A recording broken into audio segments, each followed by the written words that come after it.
I never thought that moving into a new neighborhood would lead to the darkest and most terrifying period of my life. The first few weeks seemed idyllic, the kind of place where everyone knew each other, and friendly smiles greeted me on my morning walks. But behind that facade of neighborly charm lurked an eerie presence that would soon turn my life upside down. It all started innocently enough when I noticed my next-door neighbor, Mr. Jenkins, always seemed to be around. At first, I assumed it was merely a coincidence, a shared schedule that brought us both out at the same time. But soon, his appearance became more frequent, and I couldn't shake the feeling that his gaze was fixed solely on me. I used to look outside the window before heading out, and the strangest thing is as soon as I used get out, he used to come out instantly as if he was waiting for me to come out. One evening, I was watching television in my living room when movement outside caught my eye. Through the gap in the curtains, I saw Mr. Jenkins standing by his window, staring directly into my home. A chill ran down my spine as I quickly closed the curtains, my heart pounding with unease.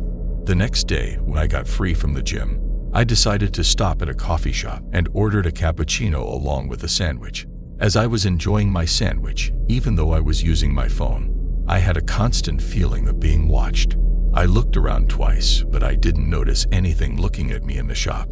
As I got done eating, I looked outside the glass window, and chills ran down my spine when I saw Mr. Jenkins standing across the street staring right at me. I felt creeped out and quickly booked an Uber to go back home because I didn't feel safe walking back home with him staring at me like that. As days turned into weeks, the incidents escalated. I'd find Mr. Jenkins watching me from behind his fence as I tended to my garden or read on the porch. He'd follow me to the mailbox, making small talk that always felt too intrusive, too personal. When I shared my concerns with friends, they brushed it off as a harmless neighborly curiosity. But I knew deep down that this was something more sinister. The anxiety ate away at me, and I couldn't shake the constant feeling of being watched. One evening, as I prepared dinner, I received a series of strange messages on my phone. The texts were anonymous, but the language was unmistakably threatening. My heart raced as I read the chilling words, "I know what you're doing. I see you. Watch your back." The texts continued to flood in, becoming increasingly explicit about my daily activities. They knew when I left for work, when I went to the gym, and even what I wore. It was as if my every move was under surveillance, and the sender delighted in reminding me that I was never truly alone. Afraid for my safety, I went to the police, showing them the disturbing messages. They assured me that they would look into it, but without concrete evidence, there was little they could do. I felt vulnerable and trapped, with no escape from the tormentor next door. As I sank deeper into despair, my obsession with Mr. Jenkins grew. I began to watch him as much as he watched me, trying to uncover the reasons behind his disturbing behavior. But the more I observed, the more I became convinced that there was something deeply sinister about him. Late one night, unable to sleep, I decided to confront him. It was time to put an end to this nightmare. I walked across the lawn, my heart pounding in my chest, and knocked on his door. The anticipation of the encounter sent shivers down my spine, but I was determined to find out the truth. When the door creaked open, I was met with a smile that sent a chill down my spine. His eyes bore into mine, unblinking, and his voice held an unsettling charm. He welcomed me inside, and against my instincts, I stepped into his home. The interior was dimly lit, filled with stacks of old newspapers and dusty books. But it was the photographs hanging on the walls that caught my attention. They were all pictures of me, walking, shopping, even at work, captured from a distance. Panic surged within me as I realized the depth of his obsession. Mr. Jenkins chuckled softly as if reading my mind. "You are such an intriguing person, my dear. So full of life and secrets," he said, his words oozing with a twisted affection. "I just wanted to be close to you, to protect you from the dangers of the world."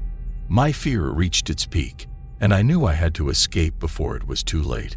As I turned to leave, he grabbed my arm, his grip unnaturally strong. "You can't leave me.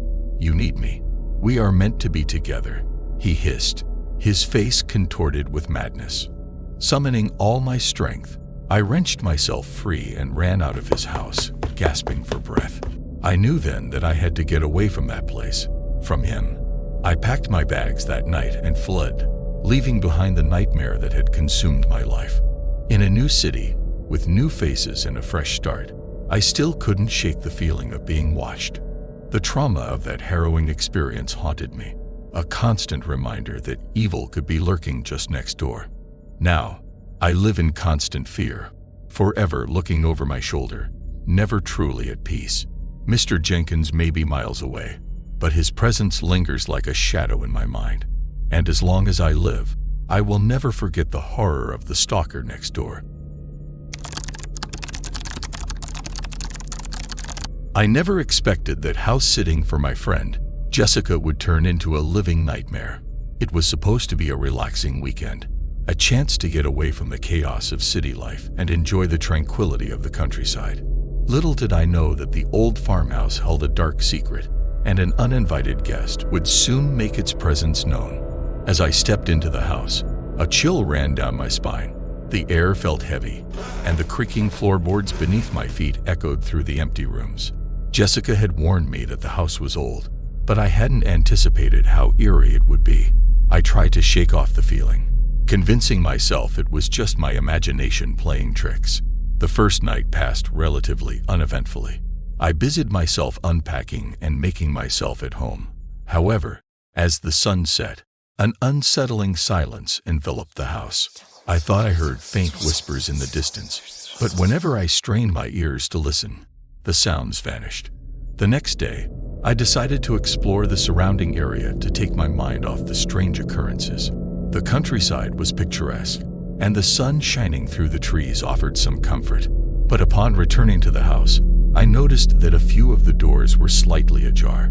I dismissed it as the result of an old house's quirks and pushed the thought away. As the evening approached, I sat in the living room reading a book, trying to distract myself. Suddenly, the lights flickered, and the room plunged into darkness. My heart raced as I searched for a flashlight. When the lights finally came back on, I realized the bookshelf's contents had shifted, with books lying scattered on the floor. Fear began to gnaw at me, but I was determined not to let it get the best of me. I reasoned that the power outage might have caused the disturbance, and that it was all mere coincidences. However, my nerves were further tested when I heard the faint sound of footsteps echoing through the hallway. I mustered the courage to investigate, clutching the flashlight tightly in my hand. As I ventured deeper into the house, the footsteps grew louder. My breath hitched with each step, my mind racing with thoughts of what could be waiting for me around the corner. Suddenly, the footsteps stopped, and I found myself facing a closed door at the end of the hallway. It was the door to the basement, and inexplicably, I felt drawn to it. I hesitated, my instincts urging me to turn back, but curiosity got the better of me. With a trembling hand, I opened the door to reveal a narrow staircase leading into the darkness below. The musty smell of dampness and decay filled the air. As I descended, a sense of foreboding enveloped me, and I couldn't shake the feeling that I was being watched. In the basement, I discovered old, dusty furniture covered with white sheets. Among the forgotten belongings was a wooden chest with strange symbols etched onto its surface. A shiver ran down my spine as I reached out to touch it, and I pulled my hand back as if the chest had burned me. The sound of footsteps echoed behind me, and I whirled around to find no one there. My heart pounded, and I hurriedly made my way back upstairs, feeling as if I was being chased by an unseen presence. Back in the living room, I tried to calm my nerves, but the events of the night had left me on edge. I couldn't deny the feeling that I was not alone in the house. An unsettling energy seemed to pervade every corner, and I couldn't shake the sense that someone, or something, was watching my every move. Determined to escape the oppressive atmosphere, I decided to leave the house and take a walk outside. As I stepped onto the porch, I noticed a faint light glowing in one of the upstairs windows. My heart skipped a beat.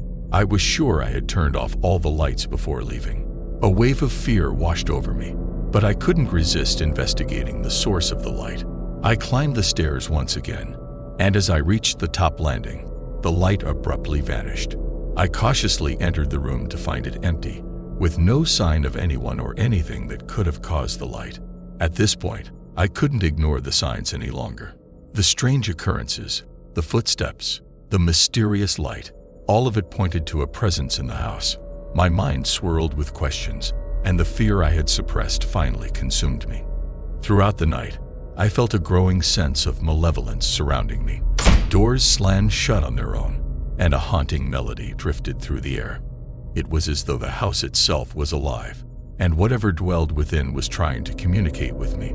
As morning approached, I made a desperate decision to leave the house and seek help. But as I reached for the doorknob, a chilling whisper echoed in my ear, "You can't leave, not now." I froze, my hand trembling as I turned around to find the source of the voice, but there was nothing but empty space. Fear had a tight grip on me, but I knew I couldn't stay any longer. I needed to escape the clutches of this malevolent presence before it was too late.